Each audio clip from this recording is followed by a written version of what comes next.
Gledate Gorenjska poročila na GID TV. Občani lahko storitve na upravni enoti Kranj uredijo v času uradnih ur, hitre storitve pa tudi pred odhodom v službo, saj sta jutranji okenci odprti že ob 7. uri.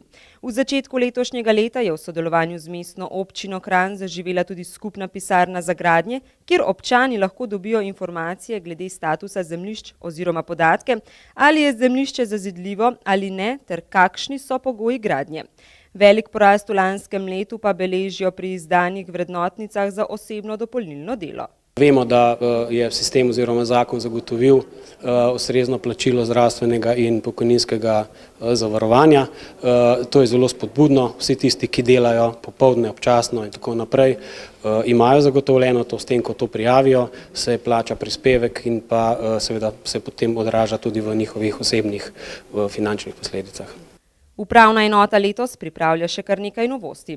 Z januarjem so začeli izdajati licence za opravljanje dimnikarskih storitev, doslej so jih izdali že 27.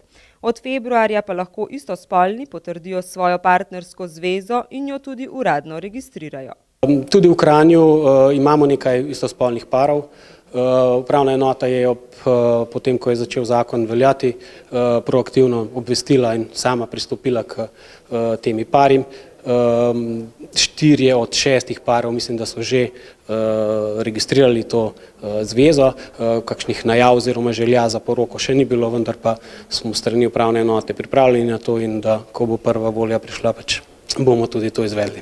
Skozi leto bo sledilo še nekaj projektov. Od 1. maja bo potrebna registracija mopedov na slovenskih cestah, registracijski postopki bodo začeli teči že 6. aprila, prva tablica je že izdelana. Gre za mopede z konstrukcijsko hitrostjo manj kot 25 km/h oziroma močjo motorja manj kot 4 kW.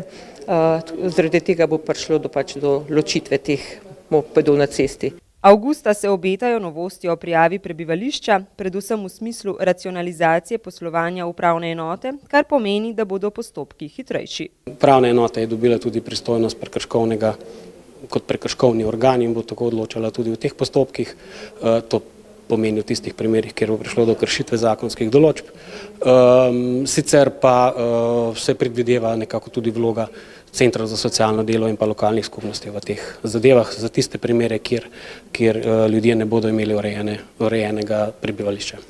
Zakon o prijavi prebivališča, ki bo predvsem poenostavil sistem prijavljanja gostov, je bil sprejet avgusta lani, veljati pa bo začel 13. avgusta letos.